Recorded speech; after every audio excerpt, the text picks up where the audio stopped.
You've invested a lot in your education, and people have invested in you. And let me tell you, the world needs your talents. Man, does it ever. The world needs a lot, and we need it from you. We really do. We need it from you young people. I mean, I'm not speaking for the rest of us up here, but I know I'm getting a little grayer. We need it from you, the young people, because remember this. So you got to get out there. You got to give it everything you got, whether it's your time, your talent, your prayers, or your treasures. Because remember this, you will never see a U-Haul behind a hearse. I'll say it again. You will never see a U-Haul behind a hearse. You can't take it with you. The Egyptians tried it, and all they got was robbed. So the question is, what are you going to do with what you have? I'm not talking about how much you have. Some of you are business majors, some of you are theologians, nurses, sociologists. Some of you have money, some of you have patience, some of you have kindness, some of you have love, some of you have the gift of long suffering. Whatever it is, whatever your gift is, what are you going to do with what you have? Fail big. That's right. Fail big. Today's the beginning of the rest of your life, and it can be very frightening. It's a new world out there. It's a mean world out there, and you only live once. So do what you feel passionate about. Take chances professionally. Don't be afraid to fail. There's an old IQ test, was 9 dots, and you had to draw 5 lines with a pencil within these 9 dots without lifting the pencil. The only way to do it was to go outside the box. So don't be afraid to go outside the box. Don't be afraid to think outside the box. Don't be afraid to fail big, to dream big. But remember, dreams without goals are just dreams, and they ultimately fuel disappointment. So have dreams, but have goals. Life goals, yearly goals, monthly goals, daily goals. I try to give myself a goal every day. Sometimes it's just to not curse somebody out. Simple goals, but have goals. And understand that to achieve these goals, you must apply discipline and consistency. In order to achieve your goals, you must apply discipline, which you have already done, and consistency every day, not just on Tuesday and miss a few days.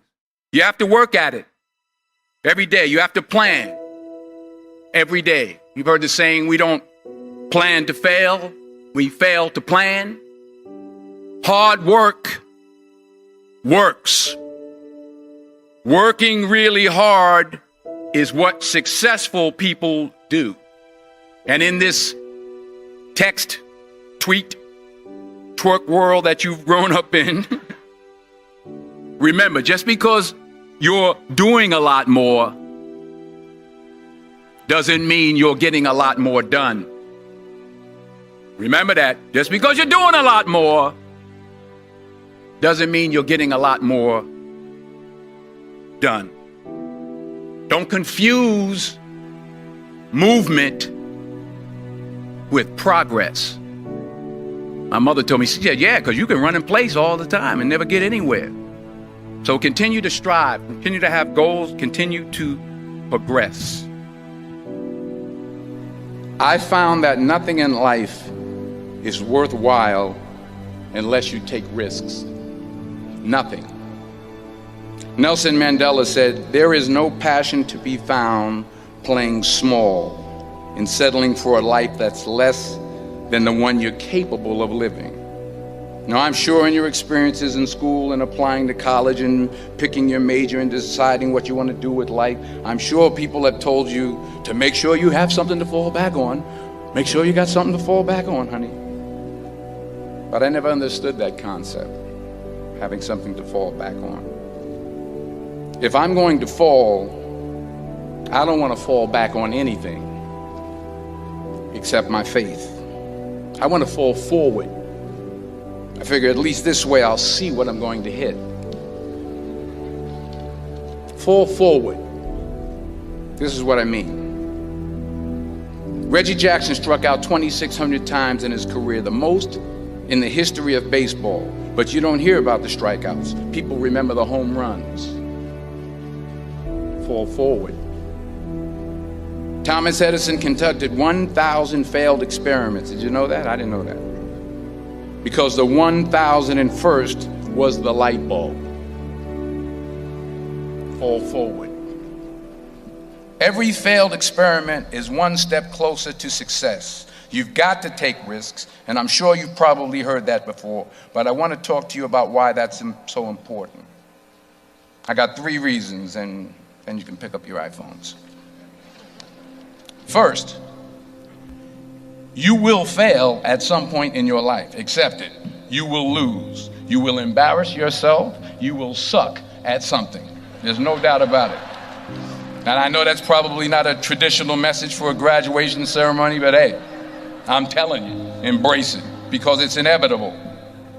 And I should know. In the acting business, you fail all the time. Early on in my career, I auditioned for a part in a Broadway musical. Perfect role for me, I thought, except for the fact that I can't sing.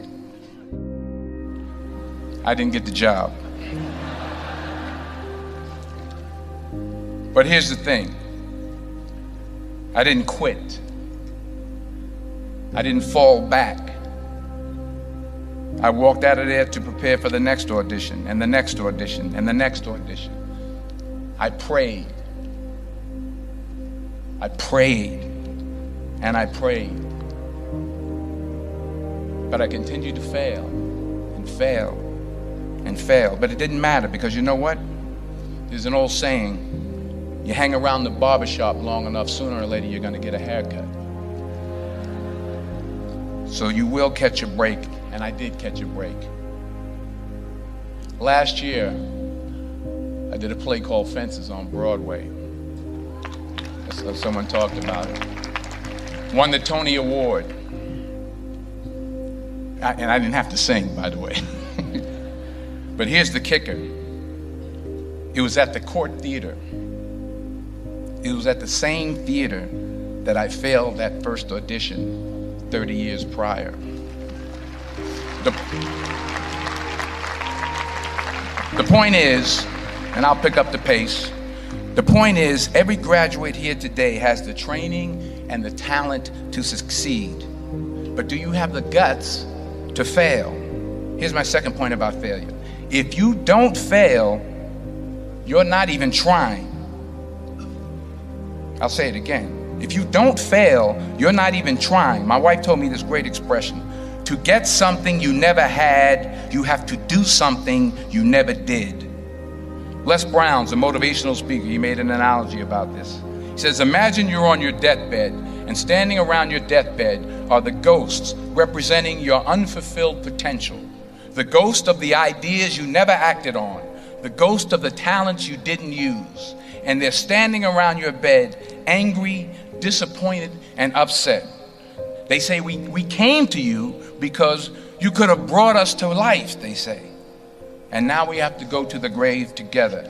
So I ask you today, how many ghosts are going to be around your bed when your time comes? Because the chances you take, the people you meet, the people you love, the faith that you have, that's what's going to define you. Never be discouraged. Never hold back. Give everything you got. And when you fall throughout life, and remember this, fall forward. Say thank you for grace. Thank you for mercy. Thank you for understanding. Thank you for wisdom. Thank you for parents. Thank you for love. Thank you for kindness. Thank you for humility. Thank you for peace. Thank you for prosperity. Say thank you in advance for what's already yours. It's how I live my life. That's why I am, one of the reasons why I am today. Say thank you in advance for what is already yours. True desire in the heart for anything good is God's proof to you, sent beforehand to indicate that it's yours already. I'll say it again. True desire in the heart, that itch that you have, whatever it is you want to do, that thing that you want to do to help others and to grow and to make money, that desire, that itch, that's God's proof to you, sent beforehand already to indicate that it's yours. And anything you want good, you can have. So claim it. Work hard to get it. When you get it, reach back. Pull someone else up. Each one, teach one. Don't just aspire to make a living. Aspire to make a difference.